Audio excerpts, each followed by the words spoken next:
টাকা ফিক্স করে এসে বয়ান করাটা কতটা জায়েজ? ভাই এটা তো আমি দেখি নাই প্রশ্নটা, দেখলে হয়তো উত্তর দিতাম না। বলে উত্তর কেন দিতেন না? কারণ হলো এই সমস্ত প্রশ্নের অনেক লম্বা কথা উত্তর দিতে হয়, আমার সময় নেই। তারপরে সংক্ষেপে বলি যে যে কাজে টাকা নেওয়া জায়েজ সে কাজে চুক্তি করাও নাজায়েজ হলে নেওয়াও জায়েজ হবে না, চুক্তি করাও কি হবে না, জায়েজ হবে।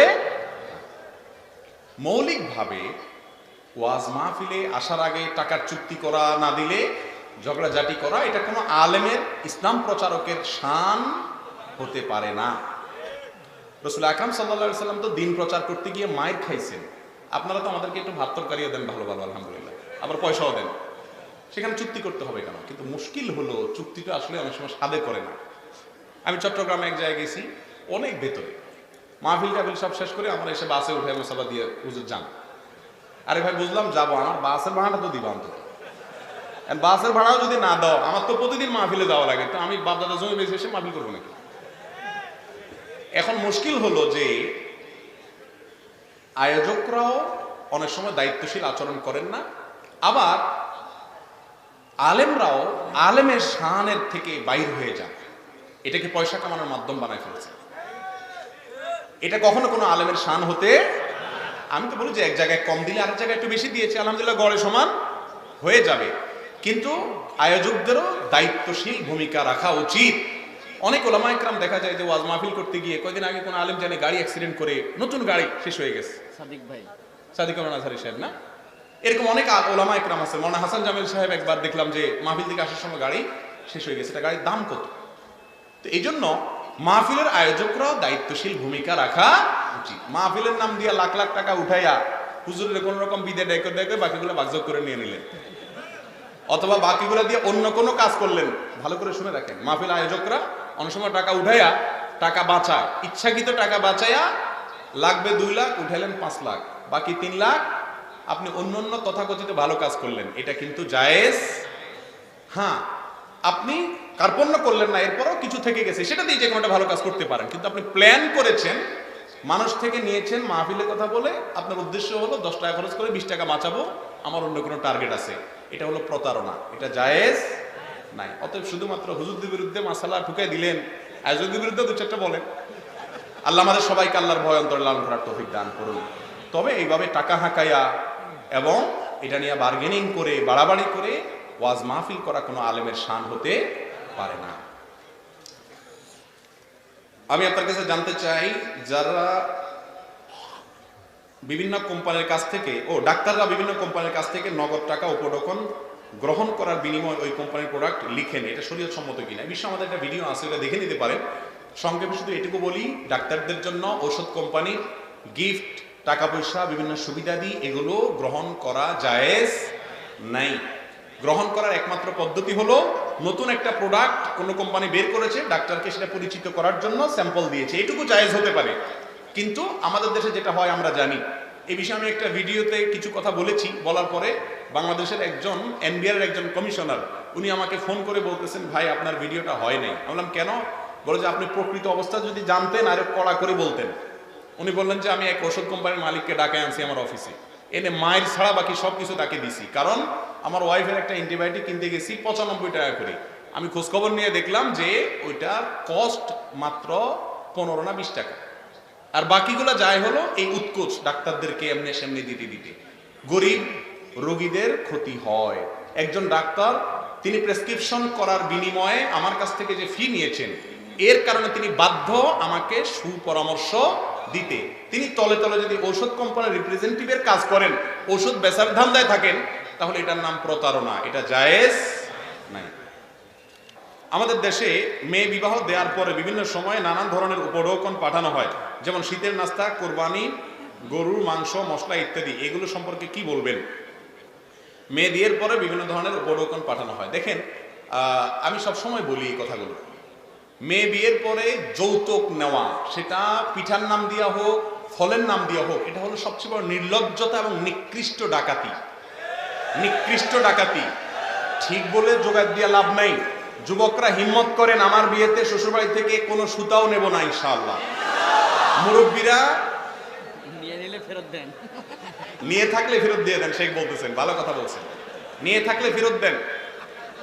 দেখেন ভাইরা আমার বিয়েতে আমার শাশুড়ি একটা ফ্রিজ দিয়েছেন, তখন 10,000 টাকা দাম একটা ফ্রিজ দিয়েছেন। আমার ওয়াইফকে আমি বলেছি এটা আমি তো ঘরে ঢুকতেই দেবো না, এটা ফেরত দিয়ে আসতে হবে। যাই হোক, অনেক জোরাজোরি করে এটা দিছে। আমি 3-4 বছর ব্যবহার করার পরে হাদিয়া দিছে, এখন কিছু করার না, জোর করে 3-4 বছর ব্যবহার করার পরে আমি 2009 সালে যখন সৌদি আরব চলে যাই, ওইটা আবার কৌশলে শাশুড়ির বাসায় দিয়ে আমি চলে গেছি। আজ দৌড় কালে দৌড়, আর ফেরত নেই।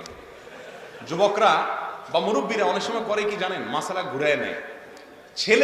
মেয়ে যখন বিয়ে দেয় তখন এই মাসালাগুলো খুব ভালো করে বলে, হুজুরের ভিডিওটা খুঁজে দেখায়, ভাই সাহেব দেখেন তো কি বলছে হুজুরে। কিন্তু আবার নিজের ছেলেটা যখন বিয়ে করায় তখন আবার আমতা আমতা করে, কয় না খুশি হয়ে দিলে তো যায় যাচ্ছে। এই রোগটা আমাদের মধ্যে আছে না নাই? যৌতুক অভিশাপ, যৌতুক সামাজিক অভিশাপ। দিনদার কপালে সিল লাগায় ফেলছেন সিজদা করতে করতে, এই সিলে কোনো কাজ হবে না যদি এই যৌতুক নেন। লজ্জা থাকা উচিত। মেয়ের বাপ, অন্যদিক চলে যায় আমার কথা, আমি শেষ করি। মেয়ের বাপ মেয়েটাকে জন্ম দেওয়ার পরে বড় করা পর্যন্ত লক্ষ লক্ষ টাকা ইনভেস্ট করছে, কি করে না মেয়ের জন্য। আপনি ছেলে তো শ্বশুর মশাইকে যাই বলা উচিত, আব্বা জান এই মেয়েরে পড়াইছেন, MA পাস করেছেন আপনি, আর ওই MA পাসের সার্ভিসটা দিচ্ছে আমার ঘরে, আমার বাচ্চা কাচ্চা পড়াচ্ছে, ঠিক না ঠিক? অসুস্থ ছিল, সুস্থ করছেন আপনি, এখন কাজ করতেছে আমার বাসায়, ঠিক না ঠিক? সব পয়সা খরচ করলেন আপনি, সার্ভিসটা নিচ্ছি আমি। অতএব কত খরচ হয়েছে বলেন, মানুষের মূল্য তো দিয়ে পারা যায় না, অন্তত সার্ভিস ফি বা খরচগুলো অন্তত দেই। এটা করা উচিত যুবকদেরকে। উল্টে আরো বেহায়ার মতো বলে যে মেয়ে জন্ম দিছো কেন, এই জন্য তোমার শাস্তি, পিঠা দাও, আম দাও, কাঁঠাল দাও, নির্লজ্জের মতো। এর চাইতে ভিক্ষা করা অনেক বেশি উত্তম। কোরবানির গরু দেয়। আবার বিয়ের সময় মেয়ের বাড়িতে কতজন যাবে সেটা নিয়ে বার্গেনিং করে, 500 লোক যাবে, 600 লোক যাবে। খানার এত তল পড়ে গেছে, এত নির্লজ্জ হইতে হবে কেন? নাম রাখে বরযাত্রী, আমি বলি বদযাত্রী। বদযাত্রী, বদ। বিয়ের মধ্যে একটা খাওয়া আছে শুধু, মেয়ের বাড়িতে হবে। ঠিকঠাক বলে চিল্লাবেন, কিন্তু কাজের বেলা তো কিছু হয় না, সবই তো হয় তলে তলে সবাই করে। হিম্মত করবেন? আমি আলহামদুলিল্লাহ বলতে পারি যে কথাগুলো বলছি এগুলো সবগুলো আমার বিয়েতে আমি অ্যাপ্লাই করেছি। আমার শ্বশুর বাড়িতে বলছে যে বাবা মেহমান কয়জন আসবে, আমি বললাম আমার বাপ অভিভাবক হিসাবে থাকবে আর আমার মামা থাকবে, 2জন সাক্ষী লাগে, 2জন থাকবে আর আমি 3 নম্বর। আলহামদুলিল্লাহ বহুত জোরাজোরির পরে, কান্নাকাটি পরে, কোন রকম টেনে টুনে 8 জন না 9 জন নিছি আমি। এরপরে অনেক যুবক আছে যে মেহমান নিয়ে শ্বশুর বাড়ি যায় ওঠে, এমন নির্লজ্জ। যাক, আমি আর এদিকে আর যাচ্ছি না, এগুলো হারাম কাজ, এগুলো জায়েজ নেই ভাই। যৌতুকের বিরুদ্ধে সংগ্রাম করতে হবে। শুধু কাল ওই কপালে সিল লাগানো দিনদারি না, নামাজ পড়বেন আর এগুলোও ঠিক করবেন তো ইনশাআল্লাহ। প্যান্টের সমস্যার অজুহাতে সালাত পরিত্যাগ করার বিধান কি? প্যান্টের সমস্যার কারণে অনেক যুবক ভাই বা অনেক বিভিন্ন বয়সের ভাইয়েরা দেখা যায় নামাজ পড়ে, নামাজ পড়তে বললে বলে যে হুজুর প্যান্টে একটু অসুবিধা আছে না? এরকম রোগ। পুরুষ মানুষ, সুস্থ মানুষ, ডায়রিয়ার রোগীও না, কিছু না, প্যান্টে কি অসুবিধা হবে?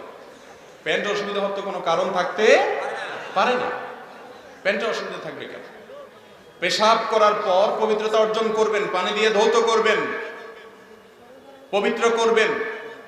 পেশাব করার পর যদি আপনি পবিত্রতা অর্জন না করেন, আপনাকে সালাত আদায় করতে হবে, সেটা তো আছেই। এছাড়া আপনার পেশাবের ফোঁটা যদি আপনার রানে, আপনার শরীরের কোনো অংশে লাগে, এটা কি আপনার স্বাস্থ্যের জন্য ভালো না খারাপ? অ্যালার্জি হবে, নানা রকমের রোগ বালাই হবে, এটা অপরিচ্ছন্ন, এটা নোংরামি। এই জন্য একজন নামাজি মানুষের চাইতে পরিচ্ছন্ন পবিত্র কেউ হতে। মুসলমানের প্যান্ট আবার খারাপ হবে কেন? এটা ছোট বাচ্চা যদি বলে যে আঙ্কেল আমার 3 বছর বয়স, আমার প্যান্ট খারাপ, এটা মানা যায়, ঠিক না ঠিক? ও পানি খরচ করতে যায় না। একজন যুবক মানুষ তাগড়া, দুনিয়ার সব বুঝে, পেশাব করার পরে যে পানি নিতে হয় এতটুকু বুঝে না, আবার ভাব চক্কর, জামায় কাপড়ে মনে হয় যে বিশাল স্মার্ট মানুষ উনি, ভিতরের অবস্থা হলো যে কাপড় খারাপ। এটা বলতেও তো লজ্জা হওয়ার কথা। ভাইরা আমার, নামাজের জন্য কাপড় খারাপ এ অজুহাত আল্লাহর কাছে চলবে। প্যান্ট নষ্ট হলে প্যান্ট পাল্টায় আসেন। কারোর কাছে একটা গামছা নিয়ে গামছা পরে নামাজ পড়েন, সতর ঢাকলেই হলো হাঁটু থেকে, নাভি থেকে হাঁটু পর্যন্ত পুরুষরা। অতএব প্যান্ট খারাপের অজুহাতে নামাজ ত্যাগ করা হারাম, কোন অবস্থাতে জায়েজ। ডবল শাস্তি হবে। নামাজ পড়লেন না, আবার অপবিত্র থাকলেন, অপরাধ 2টা করলেন। আল্লাহ বলেছেন ওয়াফিয়াবাকা ফাতাহির, কাপড়কে কি করো? পবিত্র করো। যদি আয়াতের অন্যান্য ব্যাখ্যা আছে। অতএব যুবক ভাইরা, নামাজ ত্যাগকারী ব্যক্তি নিজেকে মুসলমান দাবি করার নৈতিক অধিকার। ওমর ফারুক রাদিয়াল্লাহু তাআলা আনহু বলেছেন, লা হাজ্জা ফিল ইসলামে লিমান তারাকাস সালাহ, যে ব্যক্তি নামাজ পড়ে না ইসলামে তার কোনো হিস্সা নাই, অংশ নাই, তার কোনো অধিকার নাই নিজেকে মুসলমান দাবি করার নৈতিকভাবে। নামাজ ত্যাগ করলে সে ব্যক্তি ইমানদার থাকে কিনা এটা নিয়ে ইখতিলাফ আছে ইমামদের মধ্যে, ডেঞ্জারাস একটি বিষয়, ইমান আছে কিনা এটা নিয়ে কথা আছে। অতএব আমাদের সমাজে মানুষ নামাজ তো পড়ে না, আবার পড়তে বললে বা বেশি বললে বলে নামাজ না পড়লে কি হয়েছে, ইমান। ব্যাপারটা এরকম হয়ে গেল যে ব্রাশও করে না, মেসওয়াকও করে না, কিন্তু বলে ব্রাশ মেসওয়াক না করলে কি হয়েছে, আমার মুখ পরিষ্কার আছে। এই দাবিকারী যেরকম মিথ্যাবাদী, নামাজ না পড়ে আবার ইমান আছে দম্ভ ভরে, এই দাবিকারীও সত্যবাদী হতে পারে। দ্বিতীয় প্রশ্ন, বিয়ে করার উদ্দেশ্যে প্রেম করা যাবে কিনা, শরীয়তের দৃষ্টিতে এই ধরনের প্রেমের পরিণতি কি? ভাই, বিয়ের উদ্দেশ্যে প্রেম, অনেকে মনে করে যে প্রেম তো বেশিরভাগ হয় টাউটগিরি, বাটপারি, বেশিরভাগ তো হলো শয়তানি উদ্দেশ্যে হয়। তো কেউ মনে করে আসলে কিয়ামত নিকটবর্তী হয়ে গেছে, তো এখন যেই চোরে সব নিয়ে যাওয়ার পরেও মালিকের পকেটে কিছু টাকা রাখে যায় যে বেচারা অন্তত সকালে উঠে নাস্তাটা করতে পারে, সেই চোর মনে করে যে আমি এই যুগের অনেক বড় নেককার মানুষ। এখন বিবাহ বহির্ভূত সম্পর্ককে আল্লাহ তাআলা হারাম করেছেন, এটা হারাম। এখানে সামাজিক কোনো কমিটমেন্ট থাকে না, কোনো সাক্ষী থাকে না, রেজিস্ট্রেশন নিবন্ধন কাবিন থাকে, যার কারণে যা খুশি তা হয়। এই যে আনুষ্কা বিহানের মতো ঘটনাগুলো এর জ্বলন্ত, হয়তো একটা প্রকাশ হয়েছে, তলে তলে এরকম কত যুবকের জীবন ধ্বংস হয়ে যাচ্ছে, ঠিক না ঠিক? এই জন্য বিবাহ বহির্ভূত সম্পর্ককে আল্লাহ তাআলা হারাম করেছে। প্রশ্নকর্তা জানতে চেয়েছেন এগুলোর পরিণতি কি? ভাই, পরিণতি হলো এই তথাকথিত প্রেমের মাধ্যমে যে সম্পর্কগুলো হয় এগুলো খুব বেশি একটা টিকে। আজকাল একটা স্লোগান বের হয়েছে যে অপরিচিত একটা ছেলে মেয়ে বিয়ের পরে হঠাৎ করে তার সাথে থাকতে হবে, বিষয়টা কেমন হয়ে গেল, একটু আগে থেকে গেট টুগেদার, একটু বোঝাপড়া হলে ভালো। খুব ভালো কথা। আমি সব জায়গায় বলি, মুরব্বী চাচাদেরকে জিজ্ঞাসা করে দেখেন, 30-40 বছর আগে যারা বিয়ে করেছে, আজকালকার মতো এই তথাকথিত অবৈধ প্রেমের কোনো অস্তিত্ব তখন খুব একটা ছিল? চাচাদেরকে জিজ্ঞাসা করেন, চাচিদের সাথে তাদের সম্পর্ক যত নিবিড় ছিল, ভালোবাসা যত গভীর ছিল, এখন এই লুতুপুতু প্রেমের নামে অবৈধ সম্পর্ককারী যুবকদের স্ত্রীদের সাথে এই সম্পর্ক।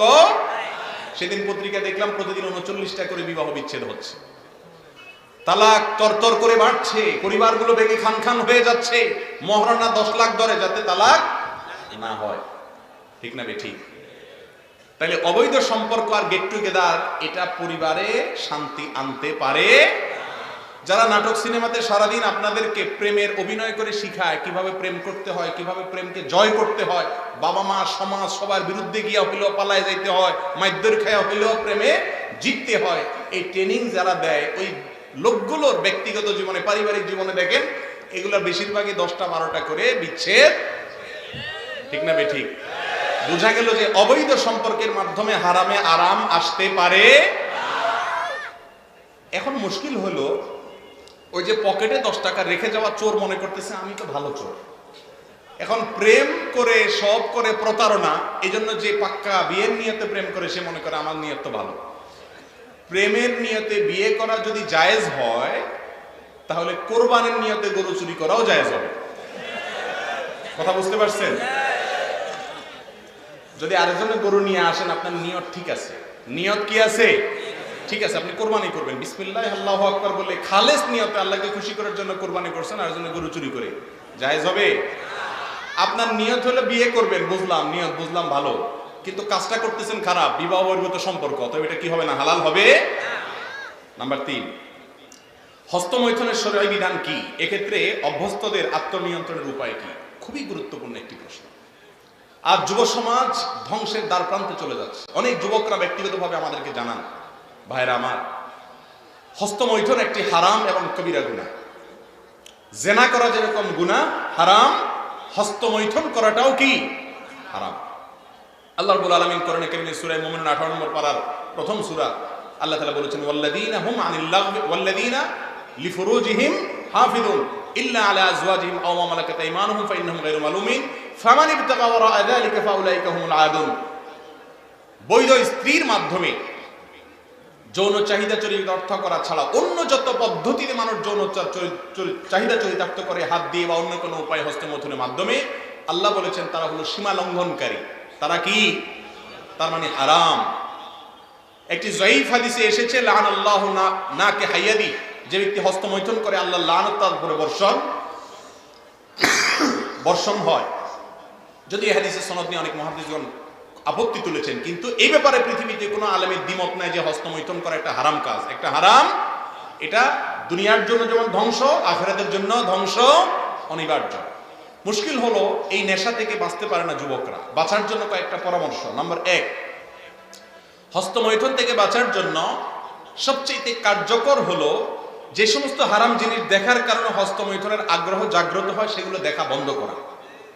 সেগুলো দেখা বন্ধ করা। এগুলো আপনার আখিরাতকে ধ্বংস করবে, আপনার দুনিয়াকে ধ্বংস করবে।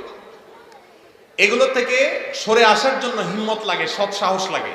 মোবাইলটাকে ফরম্যাট দিয়ে দেন, ফেসবুক আইডিটি অ্যাক্টিভ করে দেন, ইউটিউব অ্যাপ রাখেন না মোবাইলে।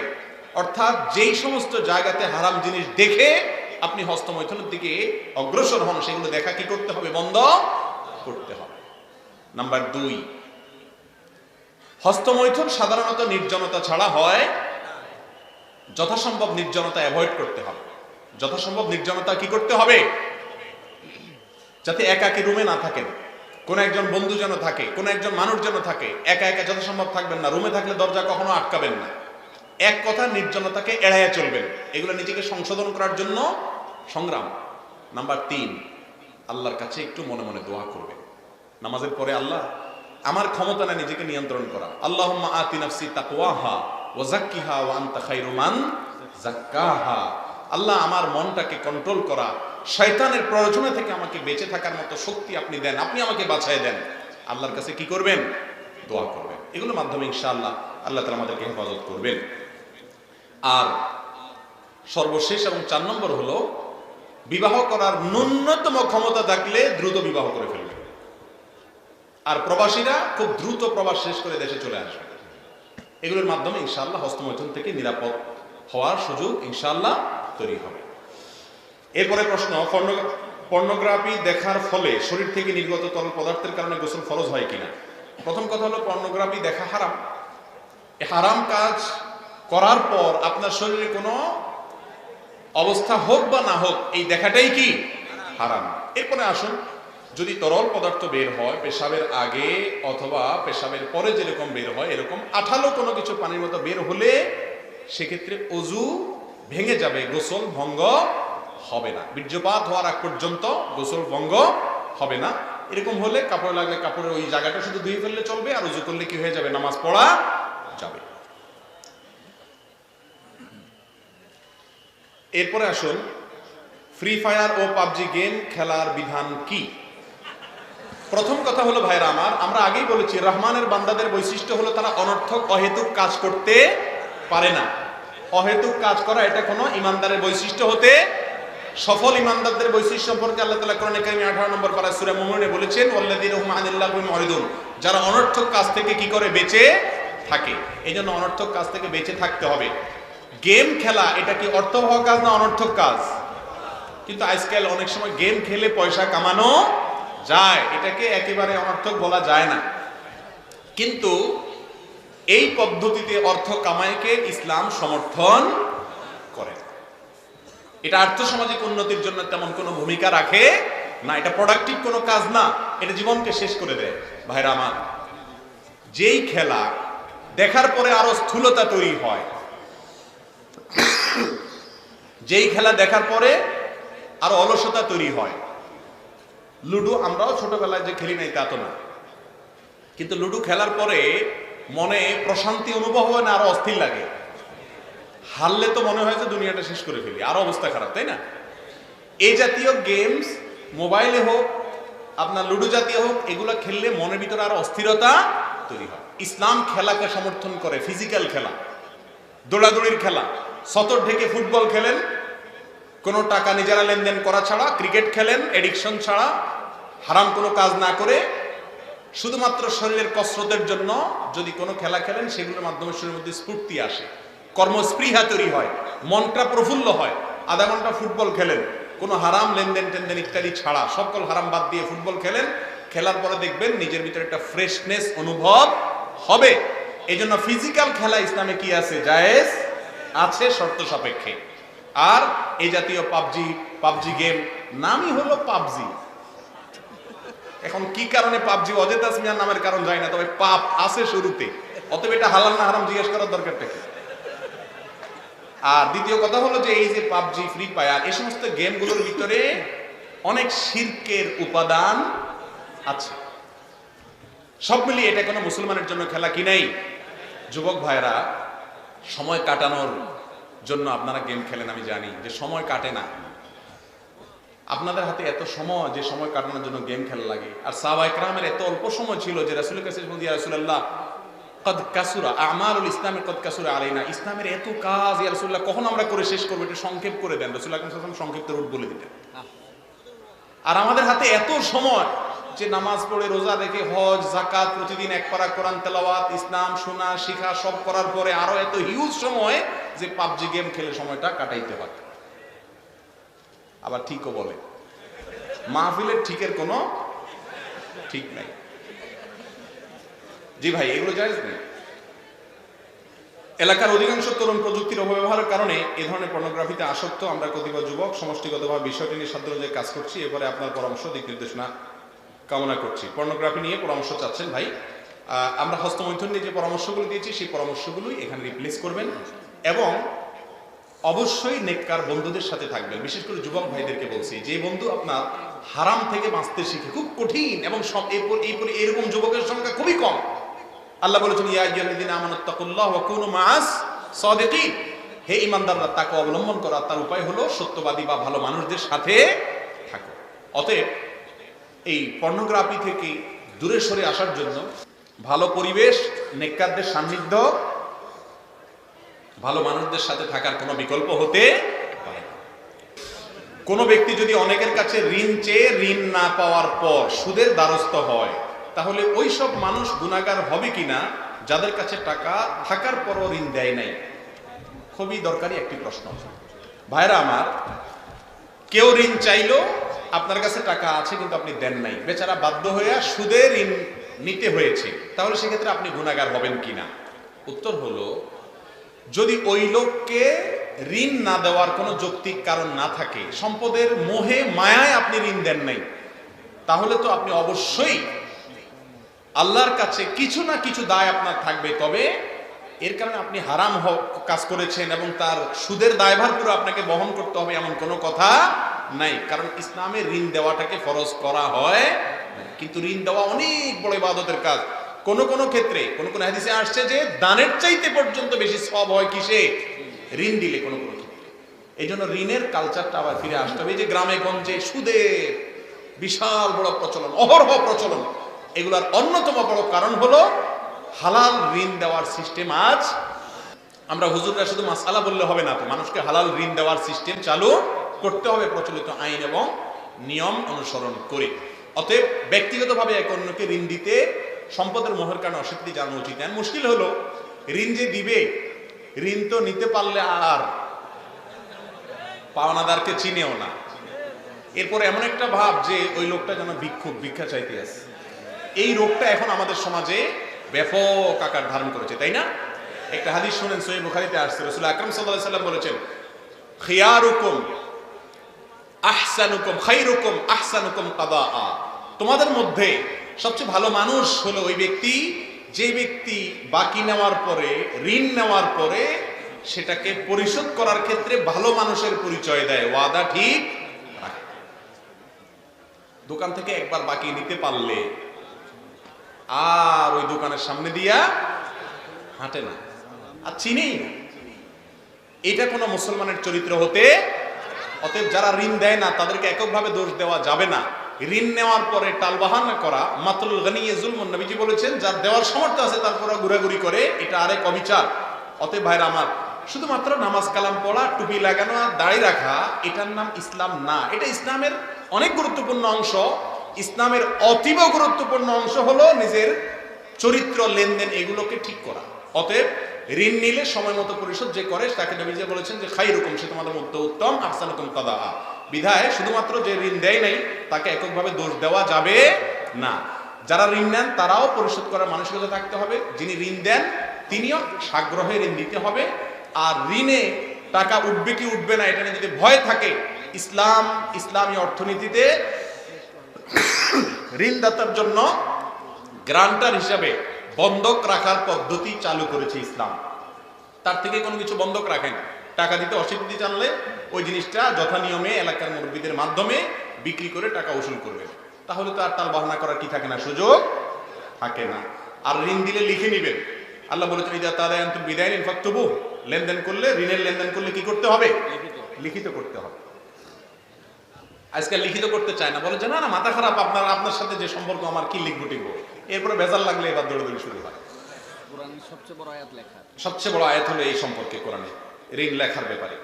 উপযুক্ত বয়সে ছেলে মেয়েকে বিবাহ না দিলে, এর ধরুন ছেলে মেয়ে কোনো অপরাধ করলে তার জন্য অভিভাবক দায়ী থাকবেন কিনা? অবশ্যই দায়ী থাকবেন। আল্লাহ রাব্বুল আলামিন কোরআনে কারীমে বলেছেন তোমরা তোমাদের অধীনস্থদেরকে বিবাহ দাও। কেন? ইউগনিহিমুল্লাহু মিন ফাদলি, তোমরা বিয়ে দিলে আল্লাহ তাআলা তাদেরকে তাদের দারিদ্র কি করবেন? দূর করে দিবেন। মুরব্বীরা বিয়ে দেন না, বলে যে নিজের পায়ে নিজে দাঁড়াও আগে। আমি সব সময় বলি যুবক কি আরেকজনের পায়ে দাঁড়ায় আছে নাকি? এরপরে বলে নিজের পায়ে দাঁড়ায়। আরে বাবা, ও তো নিজের পায়ে দাঁড়ায় আছে মাশাআল্লাহ। নিজের পায়ে দাঁড়ানোর এটা ডেফিনিশন জন কি, এটা এক একজনের কাছে এক এক রকম।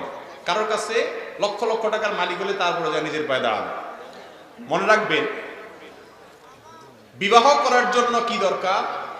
মহারণা দেওয়ার মতো, মিনিমাম মহারণা দেওয়ার মতো কোনো যোগ্যতা থাকা, অর্থনৈতিক, এবং স্ত্রীকে ডাল ভাত খাওয়ানোর মতো ক্ষমতা থাকা। রিক্সা চালালে তো ডাল ভাত খাওয়ানো যায়, এইটুকু ক্ষমতা থাকলেই তার বিয়ে করা জায়েজ আছে। আর এটারও যার ক্ষমতা নাই সে রোজা রাখবে। আজকাল মুরব্বীরা ছেলেদের মেয়েদের বিয়ে দিতে দেরি করতে করতে করতে করতে এত বেশি দেরি করে ফেলেন যে তারা তলে তলে অনেক হারাম সম্পর্ক করে। অবশ্যই এর দায়ভার মা বাপ এড়াতে পারবেন। বিবাহের অন্যতম উদ্দেশ্য হল চরিত্রের সংরক্ষণ, হেফাজত। অতএব চরিত্র যদি সন্তানের নষ্ট হয় মা বাবার অবহেলার কারণে, মা বাবা আরো পয়সা চায়, পয়সাওয়ালা চায়, তাহলে সেক্ষেত্রে অবশ্যই মা বাবার কি হবে? গুনাহ হবে। একজনের বিবাহিত স্ত্রী অন্যের সাথে পালিয়ে বিয়ে করলে জায়েজ হবে কিনা এই প্রশ্ন করার কোনো প্রয়োজন নেই। এই জন্য শুরুতে বলেছি আসওয়ালু নিসফুল ইলম, আদর্শ প্রশ্ন জ্ঞানের অর্ধেক। এই প্রশ্ন তো করার দরকার নাই, আপনারা তো সবাই কম বেশ। একজনের বউ আরেকজনের বিয়ে করলে এটা জায়েজ হওয়ার কোনো কারণ থাকতে পারে? কোনো কারণ থাকতে পারে না। যতক্ষণ পর্যন্ত কারোর সাথে বৈবাহিক বন্ধনে আবদ্ধ আছে, বিশেষ করে অনেক প্রবাসীর ক্ষেত্রে এরকম হয়, দেশের ক্ষেত্রে যারা দেশে আছেন তাদেরও হয়, যে একজন স্ত্রী আরেকজনের সাথে চলে যাচ্ছে। যদি চলে যায়, ওখানে যত বিয়ে পড়াক না কেন, মক্কা শরীফের ইমাম সাহেব এসেও যদি বিয়ে পড়ান, বিয়ে হবে? হারাম হবে, জেনা হবে। আল্লাহ তাআলা আমাদের বোঝার তৌফিক দান করুন। নামাজে বুকে হাত বাঁধলে এবং আমিন জোরে বললে অনেকে এটাকে ফিতনা বলে। তাহলে ফিতনা আসলে কাকে বলে? ভাই, নামাজে জোরে আমিন বলা এটা বিভিন্ন হাদিস দ্বারা প্রমাণিত আছে। হাদিসের উপর আমল করলে সেটা ফিতনা হতে যাবে কেন? হ্যাঁ, ফিতনা তখন হবে আপনি যদি যে আস্তে আমিন বলছে, আস্তে আমিন বলার সপক্ষেও বিশুদ্ধ হাদিস আছে। আপনি যদি বলেন যে না তোমার নামাজ হয় না, তুমি রাসূলের তরিকা নামাজ পড়ো না, এই সমস্ত কথা বলে যদি বিশৃঙ্খলা করেন, তাহলে সেক্ষেত্রে সেটা অবশ্যই কি হবে? ফিতনা হবে। আমরা আজকাল অসহনশীল হয়ে গেছি ভাইরা। আমাদের মসজিদগুলোতে সুদখোর, ঘুষখোর, টিনচোর, গমচোর, সব ধরনের অপরাধীরা আসতে পারে, সবার জন্য উন্মুক্ত। কিন্তু কেউ জোরে আমিন বললে বা বুকে হাত বাঁধলে বলে যে তুই মসজিদে আসবি। অনেক মসজিদে এই রোগটা আছে না নাই? একই বাড়াবাড়ি বিপরীত দিক থেকেও বা সব পক্ষ থেকেই কম বেশ হয়, কেউ কম করে বেশি করে। ভাইরা আমার, এই সীমা লঙ্ঘন করা ইসলামে জায়েজ। যে ভাই কোন হাদিসের উপর আমল করছে তাকে অ্যাপ্রিসিয়েট করা উচিত। অনেক যুবক নামাজই পড়ে না, তাদের ব্যাপারে আপনার কোনো মাথা ব্যথা নাই। ওই বেচারা হাদিসের উপর আমল করছে, তার বিরুদ্ধে লাগছেন, আপনার বিবেককে জিজ্ঞাসা করেন আপনি কোনো ভালো কাজ করছেন না অন্যায় কাজ করছেন। এটা কখনো ভালো কাজ হতে পারে না। সেই সাথে যুবককেও খেয়াল রাখতে হবে যে ওলামাদের বিরুদ্ধে অথবা ইমাম সাহেবদের বিরুদ্ধে অথবা মুসল্লিদের বিরুদ্ধে খেপিয়ে তোলার মতো মূর্খতা সুলভ কাজও যেন না হয়। ভাগ্য যদি নির্ধারণ হয়েই থাকে তবে আমরা কেন আল্লাহর কাছে হায়াত, রিজিক, সুস্থতা কামনা করি? এজন্য কামনা করব যে ভাগ্যে কি লেখা আছে আমরা জানি না, অতএব ভাগ্যটা বিশ্বাস করতে হবে আর কর্মটা আমাকে ঠিকই সম্পাদন করতে হবে। দোয়া হলো কর্ম, ভাগ্য হলো বিশ্বাসের বিষয়। আমার বিশ্বাস থাকবে, হবে সেটাই যেটা আল্লাহ চাইবেন। কিন্তু তাই বলে আমি চেষ্টা না করে বসে থাকবো? আমাকে চেষ্টা করতে হবে। ভাগ্যের জায়গায় ভাগ্য বিশ্বাস করবে। এক হুজুরকে এরকম ধরছে আটকানোর জন্য, বলে যে হুজুর ও নামাজ পড়ে না। বলে যে নামাজ পড়ে না কেন? বলে হুজুর আমি তো আসলে নামাজ পড়তে চাই, যেহেতু আল্লাহর হুকুম ছাড়া কিছুই হয় না, তো এই জন্য আমি আসলে মসজিদে যাচ্ছি না। আল্লাহ আমার নামাজে নেওয়ার মনে হুকুম নাই, আমার ভাগ্যে লেখা আছে আমি এখন শুয়ে থাকবো, এই জন্য আমি শুয়ে আছি। হুজুর বেচারা তো কোনো জবাব দিতে পারে নাই, নামাজের টাইম হয়েছে, চলে গেছে। পরে সকালবেলায় ও যখন উঠে প্যান্ট শার্ট পরে হাঁটা দিচ্ছে, কলার ধরছে, কয় চান্দু কই যাস? কয় অফিসে যাই। কয় শো, আল্লাহ তাআলা তোরে খাওয়াবে না ইনশাআল্লাহ। আল্লাহর প্রতি এত বিশ্বাস তোর যে আল্লাহর কথা হুকুমের বাইরে কিছুই হয় না, তুই শুয়ে থাক, আল্লাহর হুকুমের বাইরে কিছুই হবে না। তো বোঝা গেল যে এগুলো সব সুবিধাবাদী কথাবার্তা। ভাগ্যের ভালো মন্দ সবকিছু আল্লাহর নিয়ন্ত্রণে, ঠিক আছে, কিন্তু আমাকে সেই আল্লাহই বলেছেন কি করতে? ফাইদা কুদিয়াতিস সালাতু ফান্তাশিরু ফিল আরদি ওয়াবতাগু মিন ফাদলিল্লাহ, আল্লাহর রিজিক তালাশ করো। আর হাদিসে আসছে দোয়ার মাধ্যমে আল্লাহ তাআলা কিছু কিছু ভাগ্য পরিবর্তন করেন। এই জন্য দোয়া এবং চেষ্টা ঠিকই চালাতে হবে। মহারণা আদায় না করে অনেক দাদা দাদিরা বয়সী হয়ে মারা গেছেন, তাদের উপরে শরীয়তের হুকুম কি? মহারণা পরিশোধ করে যেতে হবে। স্ত্রীর মহারণা ছাড়া যদি কেউ মৃত্যুবরণ করেন, কিয়ামতের দিন সেই স্ত্রী তার বিরুদ্ধে বাদী হয়ে আল্লাহর কাছে মামলা করবে, কারণ এটা তার পাওনা অধিকার আদায় করেন না আপনি। এজন্য যদি ময়মুরব্বী মারা যেয়ে থাকেন, নাতি হিসাবে আপনার মায়া হয়, হারে আমার দাদা দিছে না দিছে, তো মহারণার ওই টাকাটা দাদার পক্ষ থেকে দান করে দিবেন অথবা দাদির পক্ষ থেকে দান করে দিবেন, যেন আল্লাহ তাআলা তাকে কি করে? মুক্ত করে দেয়।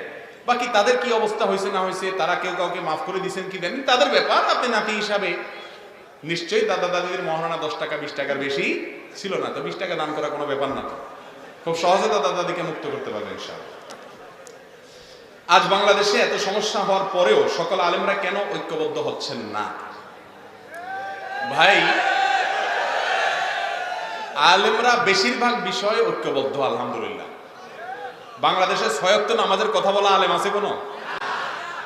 জোহরের নামাজ 6 রাকাতের পক্ষে কোনো আলেম আছে? শুধুমাত্র অনৈক্যগুলোকে অনেকে বড় করে দেখায়। আমি যে দেখি যে 99% বিষয়ে সবাই এক। অমিলের বিষয়গুলো বেশি না কম? কম। এই কমটাও দূরত্বটা কমে যাবে। আপনাদের একটা দায়িত্ব আছে, আর সবচেয়ে বেশি দায়িত্ব হলো ক্যামেরা আলাদা বলবো। কোথায় আমি কি ওয়াজ করলাম না করলাম, আমি কারণ নামও নেই নাই, ইশারাও দেই না, আমার মাথায়ও নাই, ভিডিও কাইটা তার সাথে লাগাই দিলেন। কাজটা কি হালাল না হারাম? সবচেয়ে ওয়াজ বেশি শুনে ক্যামেরাওয়ালারা। আর ওয়াজ শোনার পরে আবার এই যে আকামটা করেন, আল্লাহর কাছে জবাবদি করা লাগবে কি লাগবে না বলেন? ওলামা একরামের একজনের সাথে আরেকজনকে বাঁধানোর জন্য ভক্তদের দায় অনেক বেশি। আমার ভক্ত ওনার 14 গোষ্ঠী উদ্ধার করতেছে, আছে না নাই? ওনার ভক্ত আবার আমার 14 গোষ্ঠী উদ্ধার করতেছে। কিয়ামতের ময়দানে আল্লাহর কাছে যখন আপনি ধরা খাবেন, গালি দেওয়া কি হালাল কাজ না হারাম কাজ? আপনি যখন গালি দিলেন, ওনার ছবি বিকৃত করলেন, কিয়ামতের দিন আমি কি আল্লাহর কাছে যাই বলবো আল্লাহ এটা আমার ভক্ত, আল্লাহ ওর কিছু করবেন না, খবরদার ওর দিয়ে দেন, এরকম কথা? আপনার হুজুর নিজেদের উপরে থাকবে, আপনার কোত্থেকে বাঁচাবে? নিজের আমল নিজেকে বাঁচাবে, আল্লাহর রহমতে ইনশাআল্লাহ। অতএব ওলামাদের মধ্যে ঐক্য সৃষ্টি হোক যদি চান, কাউকে ভক্তি করেন ভালো কথা করতে যাবেন সোশ্যাল মিডিয়াতে, ফেসবুকে কোথাও লেখালেখি করবেন না, এটা আপনাদের দায়িত্ব। মানতে পারবেন ইনশাআল্লাহ? আর আমার ইউটিউবার ভাইরা বললেও লাভ হবে কিনা আল্লাহ জানে ভালো। আপনারা এই যে ভিডিও কাটাকাটি করা, ভাই ভিউ একটু বেশি হবে কিন্তু আল্লাহর কাছে যাওয়া লাগবে না, সেটা মাথায় রেখে অ্যাডসেন্স করে পয়সা হয়তো কয়টা একটু বেশি পাবেন বুঝলাম, কিন্তু এটা কারণে আল্লাহর কাছে জবাবদিহি করতে হবে কি হবে না? আল্লাহ আমাদেরকে সবাই তার ভয় অন্তর ধারণ করার তৌফিক দান করুন। ফজরের আজানের আগে কোরআন তেলাওয়াত, দুরূদ শরীফ পড়া যাবে কিনা বা গজল বলা যাবে কিনা, আজানের আগে কোনো কিছু বলার কোনো নির্দেশ ইসলামে। ইসলাম হলো মুহাম্মদ রাসূলুল্লাহ সাল্লাল্লাহু আলাইহি ওয়াসাল্লাম যেভাবে করতে বলেছেন সেটা করার নামই কি? মন গড়া কোনো কিছু করলে সেটার নাম কি হবে না? ইসলাম হবে। চট্টগ্রামের দিকে আছে যে আজানের আগে কি কি কতগুলা বলে, এবং অনেক এলাকাতে আছে যে মুয়াজ্জিন সাহেব মাইকে আগে অনেক কিছু বলে। আপনি যত ভালো কাজই করেন না কেন, রাসূল করিম সাল্লাল্লাহু আলাইহি সাল্লাম যা করতে বলেন নাই সেটাকে যদি আপনি যোগ করেন, এটার নাম হলো বেদাত। এটার নাম কি? আর সকল বেদাতের ঠিকানা কোথায়? জাহান্নাম। এটা করা যাবে না। আজানের আগে কোনো কিছু বলতে হয় নাই, বলা হয় নাই। আজানের পরে দোয়া বলবেন, দুরূদ পড়বেন। অবসর ভাতা সুদ হবে কিনা? অবসর ভাতা সুদ হতে যাবে কেন? অবসর ভাতা জায়েজ আছে, তবে অবসর ভাতাকে বিভিন্ন স্কিমে আপনি যদি লাগান সেটা সুদ হওয়ার প্রশ্ন আসতে পারে, কিন্তু অবসর ভাতা এটা সুদ নয়। বিবাহের পর একদিন সংসার করার পর জানতে পারলে সৎ ভাই বোন এখন ইসলামী বিধান কি? এটা তো আগে থেকে জানা উচিত ছিল, এটা ত্রুটি হয়েছে। যদি এটা পরে জানা যায় সঙ্গে সঙ্গে বিচ্ছিন্ন হয়ে যেতে হবে, কারণ সৎ ভাই বোনের সাথে বিবাহ কি নাই? জায়েজ নাই। ইসলামের দৃষ্টিকোণ থেকে বিয়ের আগে তো প্রেম করা হারাম, কিন্তু যারা প্রেম করে বিয়ে করে তাদের বিয়ে কত পার্সেন্ট হালাল? ভাই এটা তো উত্তর আমরা দিয়ে ফেলেছি, তারপরে শুধু এটুকু বলি যে বিবাহ যদি করে, অনেকে মনে করে আপনার কালো টাকা সাদা করার একটা সিস্টেম আছে না, তো মনে করে যে প্রেম করার পরে বিয়ে করে ফেললে বোধহয় আগেরগুলো সব সাদা হয়ে যায়। না, এটা ভুল কথা। যদি বিয়ে করেন তাহলে বিয়ে করছেন ভালো কথা, কিন্তু আগে যে আকাম কুকাম করছেন সেটা বিয়ের কারণে মাফ হবে। জামাই বউ দোনোজন আল্লাহর কাছে চোখের পানি ফেলে মাপ চান আর লজ্জিত হন। নির্লজ্জের মতো হারাম কাজ করেছেন, আল্লাহর কাছে মাপ চাইতে হবে। বিয়ে করলে আগেরটা কি হয়ে যাবে না? হালাল হয়ে যাবে না, তাও বিবাহ হয়ে যাবে, সমস্যা নেই। ধূমপানের ক্ষতি কি কি? ধূমপান করা কি হারাম? ধূমপান মানুষের স্বাস্থ্যের জন্য ক্ষতি করা, ইসলামের জন্য ক্ষতিকর কোনো কিছু মানুষের গ্রহণ করা, খাওয়া জায়েজ নাই। আল্লাহ বলেছেন আতুল কুবিয়াদিকুম ইলা তাহলুকা, নিজেদেরকে শেষ করিও না। ধূমপান এটা ক্ষতিকর কিছু নেওয়া জায়েজ নাই। আল্লাহু আকবার উচ্চারণ করার সময় আকবরের রাকে টেনে পড়া ঠিক হবে কিনা? না, ঠিক হবে কেন? তাজবিদের সাথে বলতে হবে আল্লাহু আকবার, আল্লাহু আকবার, এরকম বলা যাবে না। অনিচ্ছাকৃত হয়ে গেলে অসুবিধা নাই, কিন্তু শুদ্ধটা শেখার চেষ্টা করতে হবে। ইসলামের দৃষ্টিতে হালাল কোনো খেলাধুলা আছে কিনা এটা আমরা বলেছি, কোন খেলাধুলা হালাল হারাম। বাবার 3 সন্তানের মধ্যে প্রথম সন্তানের নামে কিছু জমি বাবা লিখিত দেওয়া হয়েছে, বাকি 2 সন্তানকে কিছু সম্পত্তি ওসিয়ত করে গেছে। বাবা মারা যাওয়ার পর বড় সন্তান ওসিয়ত মানতে রাজি না। এই সমস্যার ইসলামিক সমাধান কি হবে? বাবা যদি জীবদ্দশায় একটা সন্তানের নামে ওসিয়ত করে যান যে তাকে এই সম্পদটা তোমরা দিও, তাহলে বাবা হারাম কাজ করেছেন। বাবা হারাম কাজ করেছেন। নোমান ইবনে বাশীর রাদিয়াল্লাহু তাআলা বাবা তার এক সন্তানকে কিছু সম্পদ দিয়েছেন, এসে রাসূলের কাছে বলছেন ইয়া রাসূলুল্লাহ আমার অমুক ছেলে কেটে দিয়েছেন। তিনি বলেছেন তোমার তো আরো সন্তান আছে, সবাইকে সেভাবে দিয়েছে সমানভাবে? বলি ইয়া রাসূলুল্লাহ দেই নাই। তখন বলেছেন ইত্তাকুল্লাহ ওয়া আদিলু বাইনা আওলাদিকুম আও আবনাইকুম, আল্লাহকে ভয় করো এবং সন্তানদের ব্যাপারে ন্যায়নিষ্ঠ আচরণ করো। অনেক বাবা মা, বিশেষ করে গ্রামাঞ্চলে, ছেলে মেয়ে যাটার সাথে একটা লাইন গেট আছে ওর নামে জমি কিছু লেখা দেয়, হারাম, কিয়ামতের মধ্যে আল্লাহর কাছে দাঁড়াইতে হবে। এমনকি যে ছেলে আপনার বেশি আদর করে, বেশি খেয়াল করে, ওর জন্য আপনি বেশি জমি দিলে লিখে দিবেন, সেটাও কি হবে না? জায়েজ হবে না।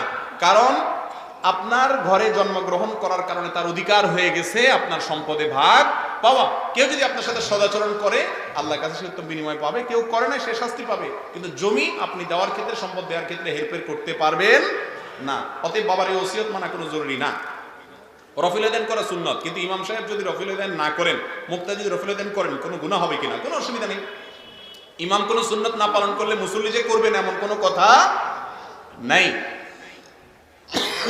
জানাজায় দাঁড়িয়ে ইন্নী ওয়াজ্জাহাতু পড়া জায়েজ আছে কিনা? জানাজা বলতে জায়নামাজে বোধহয় বলছেন। জায়নামাজে দাঁড়ানোর দোয়া হলো ইন্নী ওয়াজ্জাহাতু, এটা আমাদের দেশে প্রচলিত আছে। আমি বলি ভাই রাসূলের যুগে জায়নামাজই ছিল না, দোয়া থাকবে কোত্থেকে? জায়নামাজ ছিল রাসূল সাল্লাল্লাহু আলাইহি ওয়াসাল্লামের যুগে, তাহলে দোয়া পড়বে কোত্থেকে? ইন্নী ওয়াজ্জাহাতু এটা হলে দোয়ায়ে ইস্তিফতা সানা, সুবহানাকাল্লাহুম্মার জায়গায় কি পড়বেন? ইন্নী ওয়াজ্জাহাতু পড়বেন পারলে, কিন্তু জানামাজে দাঁড়ানোর কি নাই? আলাদা কোনো দোয়া নাই। এটা বগদাদি কায়দাতে আছে বা বিভিন্ন বই পুস্তকে আছে, কোরআন হাদিসে কোথাও নাই। ইসলামিক পোশাক বলতে কি বোঝায়? সতর ঢাকা কি ইসলামিক পোশাক নয়? শুধুমাত্র পাজামা পাঞ্জাবি কি ইসলামিক পোশাক?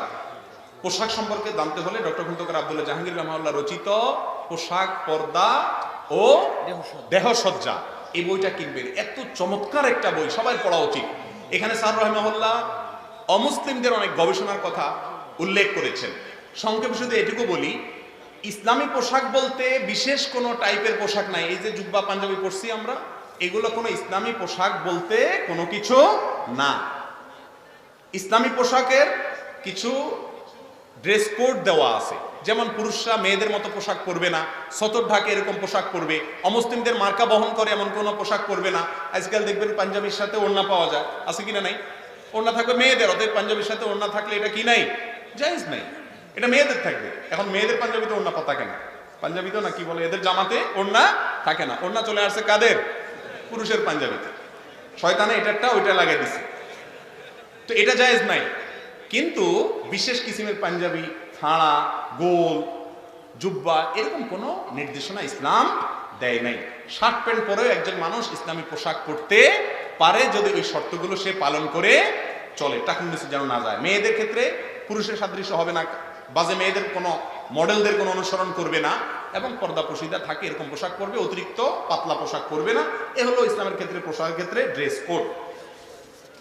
গোসল করার পর যদি তার মনে পড়ে গোসলের প্রথম দুইটা ফরজ তিনি আদায় করতে ভুলে গেছেন, পরবর্তী মনে পড়লেও কুলি করে এবং নাকে পানি প্রবেশ করলে তার গোসল ফরজ হয়ে যাবে কিনা? হয়ে যাবে, তারতিব রক্ষা করা জরুরি না। গোসল করে ফেলছেন, শরীরে পানি দিয়ে ফেলেছেন, পরে কুলি করছেন, নাকে পানি দিচ্ছেন, কোনো অসুবিধা নাই, হয়ে যাবে। অনেকে বিয়ের বিধান, দ্বিতীয় বিয়ের বিধান কি? দ্বিতীয় বিয়ে সামর্থ্যবান পুরুষের জন্য জায়েজ আছে, যদি বউয়ের মারধর ইত্যাদি সামলানোর ক্ষমতা থাকে, আর সবচেয়ে বড় কথা হলো যদি ইনসাফ করার ক্ষমতা থাকে। বিয়ে দুইটা তিনটা করবেন, একটারও খোঁজ খবর নেবেন না, এটা জায়েজ নাই। আল্লাহ তাআলা বলেছেন ফাইন খিফতুম আল্লা তাআদিলু ফাওয়াহিদা, আপনি একাধিক বিয়ে করলে স্ত্রীর অধিকার আদায় করতে পারবেন কিনা সেই ক্ষমতা যদি আপনার না থাকে, ভয় হয়, তাহলে আপনার জন্য একটা করা জায়েজ, দুইটা করা জায়েজ। এই দেশে একাধিক বিয়ে, অনেক রিকশাওয়ালা ভাইয়েরা, অনেক শ্রমিক ভাইয়েরা, অনেক সাধারণ মানুষ নামাজ কালাম নাই, দিনদারি নাই, ইসলাম বুঝে না, দুইটা তিনটা বিয়ে করে এক একটা এক এক জায়গায় ভালো রাখছে, খোঁজ খবর নেয় না। এরা একাধিক বিয়েকে কি করে ফেলেছে? বদনাম করে ফেলেছে। বাংলাদেশে ছেলের সংখ্যা বেশি না মেয়েদের সংখ্যা বেশি? মেয়েদের সংখ্যা বেশি, বেশি মানে অনেক বেশি। অতএব যদি একাধিক বিয়ে অ্যালাউড না হতো ইসলামে, তাহলে তো সব মেয়ের বিয়ে হতো। তবে হ্যাঁ, এক্ষেত্রে অবশ্যই যথাযথ নিয়ম অনুসরণ করতে হবে। অনেকে কাজের মেয়ে অথবা বান্ধবী বা দীর্ঘদিন সম্পর্ক রেখে যোগাযোগ করে, দেখা করে, মোবাইলে কথা বলে, একসাথে রিক্সায় ঘুরে এরপরে দ্বিতীয় বিয়ে করলে জায়েজ হবে কিনা? এটা কেমন প্রশ্ন হলো ভাই? এটা তো আমরা বলেছি, বিবাহ বহির্ভূত সম্পর্ক হালাল না হারাম? হারাম। বিয়ে বহির্ভূত সম্পর্ক করলেন, এক হারাম কাজ করলেন, আবার বিয়ে করবেন ওয়াদা দিয়েছেন, আবার সে ওয়াদা খেলাপ করেছেন, আরেক হারাম কাজ করেছেন। কাম কয়টা করেছেন? হারাম দুইটা করেছেন। ইসলামী নাটকে কিছু কিছু ক্ষেত্রে ব্যাকগ্রাউন্ড মিউজিক ব্যবহার করতে হয়, জানতে চাই তা জায়েজ আছে কিনা? ভাইরা আমার, কোন নাটকে যদি ইসলামের কথাও বলে কিন্তু সেখানে উন্মুক্ত নারীকে প্রদর্শিত হয়, মিউজিকের ব্যবহার হয়, সেখানে ইসলামের যত কথাই বলা হোক না কেন সেটা আসলে ইসলামী নাটক হতে পারে না। হারাম কোনো জিনিস থাকলে সেটা ইসলামী হওয়ার সুযোগ নাই। নাম শুধু ইসলামী দিয়ে দিলেই কি হবে না? ইসলামী নাটক হয়ে যাবে না। ইসলামিক গান পাওয়া যায়, যত ইসলামী সঙ্গীত আছে শতকরা 1% 2% আছে কিনা আমার সন্দেহ আছে। ম্যাক্সিমাম ইসলামী সঙ্গীতে ব্যাকগ্রাউন্ডে এত সূক্ষ্ম মিউজিক আছে যেটা ধরার ক্ষমতা। আমি নিজে অনেক সময় এক দুটা শুনে শেয়ার টেয়ার দিয়ে পরে দেখি যে মিউজিক স্পেশালিস্টরা বলতেছিল ভালো করে শুনে দেখেন, মিউজিক আছে, খুব হালকা মিউজিক দিয়ে রাখছে। বহুত কঠিন হয়ে গেছে বলে আমাদের জন্য। ইসলামের নাম দিয়া ইসলামী গান, ইসলামী অমুক, ইসলামী তমুক, কয়েকদিন পর ইসলামী জেনা বাইরে হয় কিনা আল্লাহ জানে। আল্লাহ তো আমাদের হৃদায়াত দান করুন। ইউটিউবে দেখা যায় কফি গাছে একটি ফল ধরে, ওই ফল বিড়ালের মতো একটি প্রাণী খেয়ে থাকে, তারপর ওই প্রাণী মল ত্যাগ করলে তা থেকে কফি তৈরি হয়। দেখেন ভাই, ইউটিউবে যা দেখবেন, এটা এই ভিডিওতে কতটা অথেন্টিক আমি জানি না, আর যে বিষয় আমি জানি না সে বিষয়ে কথা বলা একজন মুসলমানের জন্য জায়েজ। এ বিষয়ে আমি কোনো কথা বলছি না, আমি মৌলিক কথা বলছি। ইউটিউবে কিছু দেখলেই এসে সেটা বলতে হবে, বিশ্বাস করতে হবে, এর কোনো কারণ নাই, কারণ সেখানে সবকিছু কি হয় না, সত্য কথা বলা হয় না। আরেকটা প্রশ্ন আছে, একজন আলিম বলেছেন কারোর রক্তের গ্রুপ অমুকটা থাকলে সে ভালো হবে, অমুকটা থাকলে সে খারাপ হবে, সম্পর্কে আপনার বক্তব্য কি? দেখুন, কারোর শরীরে বিশেষ কোনো ব্লাড গ্রুপ থাকলে তিনি আল্লাহওয়ালা হবেন, অমুক ব্লাড গ্রুপ হলে তার রক্তের গ্রুপটা অমুক হলে তিনি আখিরাত বিমুখ হবেন, এরকম কোনো ধারণা কোরআন হাদিস তো আমাদেরকে দেয় নাই।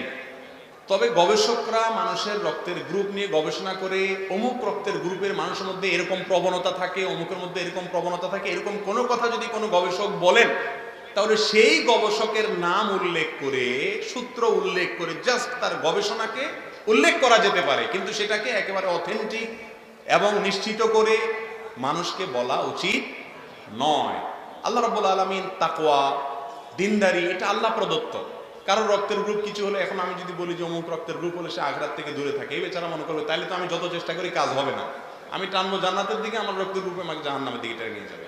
তো এত সহজ সমীকরণ করা উচিত না। আর বিশেষ করে এই সমস্ত বিষয় অনেক স্পর্শকাতর, অনেক ভেবে চিন্তে কথা বলতে হবে। আল্লাহ তাআলা আমাদেরকে বুঝার তৌফিক দান করুন। জাযাকুমুল্লাহু খায়রান ওয়া আখিরু দাওয়ানা আলহামদুলিল্লাহ।